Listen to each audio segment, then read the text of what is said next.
BP down అయ్యి తర్వాత ఒంట్లో ఎనర్జీ లేక డీహైడ్రేషన్ వల్ల కానీ కళ్ళు తిరిగి పడిపోతూ ఉంటారో వాళ్ళు ఈ చిట్కాను ఫాలో కండి.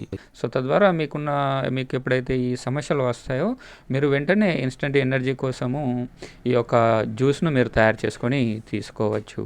సో దీనికోసం మీరు ఏం చేస్తారంటే ముందు ఒక గ్లాస్ తీసుకోండి, అందులో కాస్తన్ని నీళ్లు పోయండి. నీళ్లు పోసాక ఇందులో ఒక 1 టీ స్పూను చక్కెరను వేయండి, ఒక పావు టీ స్పూను ఉప్పును వేయండి. తర్వాత ఇందులో సన్నగా తరిగినటువంటి పుదీనా ఆకులను కూడా వేసి ఒక ఫుల్ నిమ్మకాయ రసాన్ని ఇందులో పిండేసేయండి. ఈ రసాన్ని ఏదైతే ఫ్రిడ్జ్లో ఐస్ ట్రే ఉంటుందో వాటిలో పోసి పెట్టేసుకోండి. ఇది ఎన్ని రోజులైనా నిల్వ ఉంటుంది. మీకు ఎప్పుడు ఇట్లాంటి సమస్య వచ్చినా వెంటనే తీసి ఒక ఐస్ ట్యూబ్స్ని ఒక గ్లాసులో పోసి కాస్త నీళ్ళు పోసి తాగిస్తూ ఉండండి. ఇది ఎమర్జెన్సీగా చాలా బాగా ఉపయోగపడుతుంది. ఈ వీడియో పూర్తిగా చూడడానికి కింద కామెంట్ బాక్స్లో లింక్ ఉంటుంది, ఓపెన్ చేసి బిందు ఆయుర్వేద